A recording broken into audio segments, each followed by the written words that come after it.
วาเลนไทน์เดย์ให้กับคนที่เขาหักเนาะมีส่วนลดสูงสุดถึง50 ล้านกีบและยังไม่พอเพียงเท่านั้นสำหรับท่านใดเนาะที่ว่าอยากจะได้ลดแต่เงินไขบ่เพียงพอเพียงแต่ท่านมีเงินเพียงแต่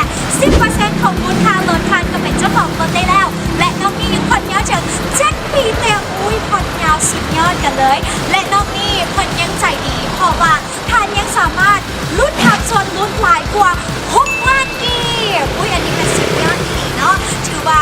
สุดท้ายแต่บ่ท้ายสุดเพราะว่าเขายังจะมีแถมประกันภัยสั้นหนึ่งแผ่นกับบรรดาทานอีกฉะนั้นแล้วโนเวลเองอยากได้เองแบบนี้เพื่อเป็นการก็เสียเวลาเข้าไปเบิ่งเลยว่ารุ่นใดๆที่นี้ส่วนลุ้นถึง50 ล้านกีบและโน่นนี่เนาะแผ่นเป็นไทยเนาะที่ว่าจะจ่ายก่อน3%แผ่นท่านก็จำเป็นต้องมีคนเข้าประกันเลยและตอนนี้เข้าไปเบิ่งทางไหนกันดีเพราะว่ามีรุ่นใดๆที่อยากจะเป็นเจ้าของ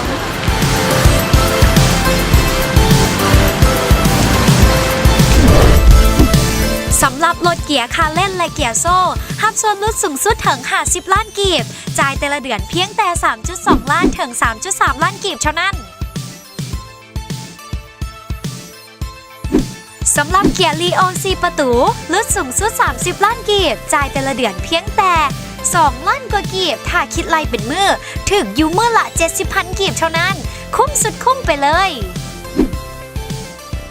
และเกียร์เซราโต้ลดสูงสุดถึง20 ล้านกีบพร้อมรับสิทธิพิเศษจับสลากหับส่วนลดเพิ่มอีกสูงสุด6 ล้านกีบมาทางนี้ลินจีจะพาไปเบิง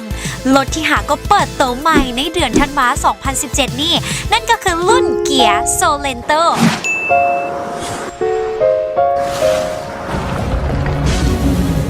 마침내 정점에서 새로운 시작을 마주하다. Over the upper class, the new Sorento. และรถรุ่นสุดท้ายสำหรับยี่ห้อเกียร์ของพวกเขาในมื้อนี้นั่นก็คือรถสำหรับครอบครัวห้องการหรือบริษัททัวร์ต่างๆนี่เลยรถเกียร์ Grand Sedona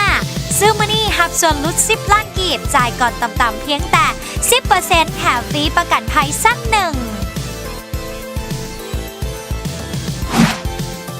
เจ้านอนและสำหรับท่านใดที่อยากจะเข้ามาเบิ่งตัวจริงก็สามารถเข้ามาได้อยู่ในโชว์รูมของพวกเขาได้เลยหรือจะโทรสอบถามก่อน 020-555-7153-020-555-7134-020-555-7135 และสำหรับสุดท้ายนี้ลินจีต้องขอตัวลาไปก่อนขอให้ทุกท่านโชคดีปีใหม่กุนจีนี่และขอให้ทุกท่านได้อันโตหลายๆและสุขภาพแข็งแรงร่ำรวยทุกคนเด้อสำหรับวันนี้ขอตัวลาไปก่อนขอบใจหลายๆสบายดี